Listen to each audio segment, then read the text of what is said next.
Hey guys, welcome to another episode of Living It Up with Ninsolainthekitchen. If you're a Christian girly or boy and you enjoy reading novels, you are in the right place.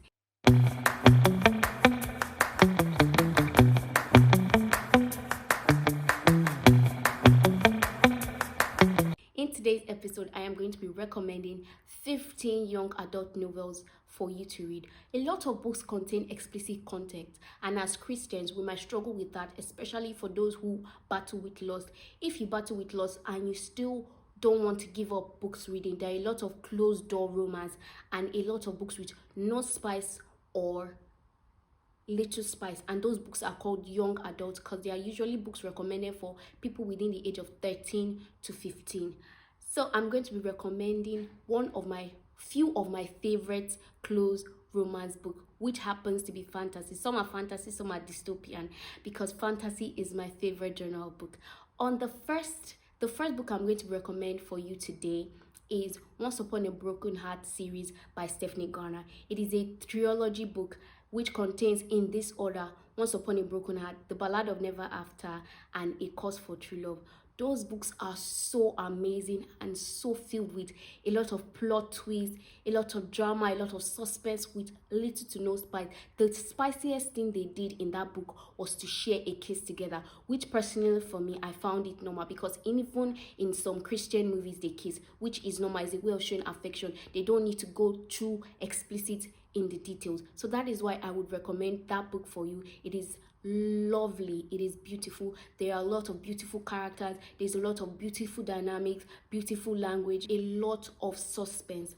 And in that book, the FMC, which is the female main character, is Evangeline. She's on a course for finding love because her heart was broken by her ex-boyfriend, things like that. She went to meet Jax is a Fate, who also is searching for true love. He got his heart broken by Donatella, which leads me to the second book I am going to be recommending. It's a book series also, which is called the Cover series, written also by Stephanie. It is an interluded book. You can read Once Upon a Broken Heart without reading Cover, but I recommend you read Cover series. Cover series comes in this order: Cover, the first book, the second book is Legendary, and the third book is Finale. In Legendary, we get introduced to Jack as a Fate, whose cause as a Fate is whoever he kisses that is not his true love would die. So he kissed Donatella, and Donatella happened to be his true love, but Donatella was in love with Legendary, a creator of the game she and her sister were playing. It is a very beautiful book, a very complicated book that I'm sure you would like. It is filled with expressiveness. Again, the only sexual thing they did in that book was to share a kiss, which I think is okay for many of us as readers. Now, the next book I am going to be recommending is one of my favorite books that I have read. It is a dystopian book, Enchanted Letters by Rebecca Ross. It is a two-part book, which is a duology. The first book is Divine Rivals, and the second book is Ruthless Vow. It takes us on the journey of two journalists who are rivals at work. If I can tell you any book that I love the most, it is Enemies to Lovers. If you enjoy the Enemies to Lovers trope, you would love Divine Rivals, because they were sworn adversaries at work. In their time, in the setting of the book, there is war. So our brother, the FMC, which is the female main character, our brother was sent to war. She has never heard from him. She has a typewriter, and in order for her to cope with not hearing from her brother from years, she types, sends letters to him through the closet. She thinks the letter is going to him, but apparently the letter is going to no other than a work rival. I know, right? That is so intriguing and so exciting. But when we get to read from the boy's point of view, he has always liked her as a person, but he feels that she hates him because of his can-do attitude and because he has the job position she wanted. So they get posted to the war front together to report on the war happening, and in that process they both fall in love. Then in the second book, Ruthless Vows, he loses his memory, so she's fighting against unseen forces to try to get the love of her life back, which happened to be her husband. Yes, they did get married. A lot of spoilers. Yes, they did get married in the first book. Another book I am going to be recommending for you, it is the Cruel Prince series by Holly Black.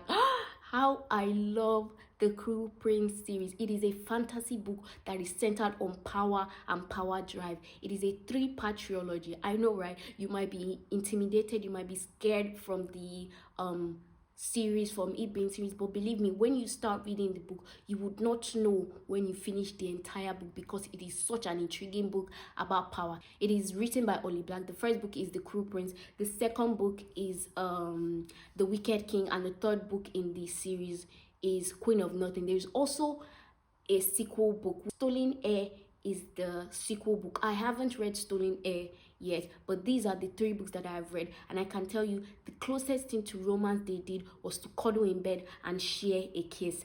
It is such an amazing book, because when they take away the spice, they focus more on the plot, and the plot just thickens. The plot twist, the turns would blow your mind. It is about the main character girl is human in a world of fae, so she tries to belong because she's outcasted. In the process, the MMC, again, enemies to lovers, they are sworn enemies.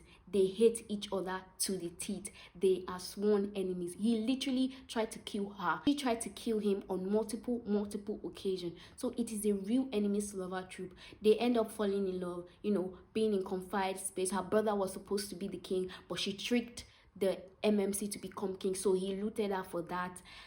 You would love the book. I'm trying my best not to spoil all these books, because I want you to have the experience I had reading it, the suspense. Another book I am going to be recommending for you is The Dance of Thieves by Mary E. Pearson. That is a book that I give a 6-star if it's possible. It is a duology book. The first is Dance of Thieves, the second is Vows of Thieves. It is a perfect book. What are you looking for in that book that it is not there? It is also a fantasy, guide. The closest thing they shared to this closest thing to sexual content they did was to kiss. I love books like that. It is to kiss. They leave you, they tell you that yes, okay, they consummated their love, but they leave the rest to your imagination, which I'm sure as Christians we will try not to, go wild with our imaginations and all. So they just share kisses in that movie, and they really kiss because there is more plot than spice. It is one of the books where there's a lot of tension, there's a lot of plot twist. Again, there's struggle for power, there's spy, it's enemies to lovers, forced proximity because they were chained together, they were kidnapped, they fell in love in the process of trying to be in each other's company. That is another fantastic book. It is a completed series. The books I've listed so far are all completed series. And the last and final book I would recommend to you, which is one of my top reads of 2024 so far, is Powerless by Lauren Roberts. It is a 4-part book, but only 3 parts have been released. Powerless, that is the main book. The novella, Powerful, and the 3rd book, Reckless. Fearless, which is the 3rd book, is going to come out in April of 2025. So if you have patience, you can read that, or you can just wait for Fearless to come if you're not the type to wait long for a book. But I promise you, it is a lovely book. It is worth the wait. Powerless is about a girl. It's a fantasy book again. In a world of people with powers, she has no power, but she has to pretend that she has powers so she would not be killed, because in their time they kill people without power. Then she has to be taken to the king's castle for a competition for people with powers. She falls in love with the prince, who is also the enforcer. The enforcer are those who kill people without power. I know, it is so complex. The only thing close to sexual content they did again was to share kisses, and they had like a total of 4 kisses in the two books, which is Powerless and Reckless. The plot twist, you did not see it coming. It is lovely, it is fantastic, it is amazing. I hope you read this book recommendations that I have given. They are all wonderful books, and they were all 5-star reads for me, so you should try and check them out. It is again young adult books, so if you struggle with books with explicit content and you try to avoid them completely, make sure you read these books I have recommended. They are 5-star reads. You would enjoy, you would love them. So if you've gotten to the end of this video and you're still not subscribed, please hit the subscription button and hit the notification bell to get notified when I post a new video. Also, kindly follow me on Instagram at Living It Up with Ninshola. There I also post more book content and review. And if you want a detailed review of this book, drop a comment below. Don't forget to give this video a huge thumbs up and share this video with your friends and family. I will see you in my next video. Bye. A lot of explicit content. I want to check if it's recording. I messed up my lines. I paused. Did I pause? The thing is not showing. I'll be easy showing in the camera.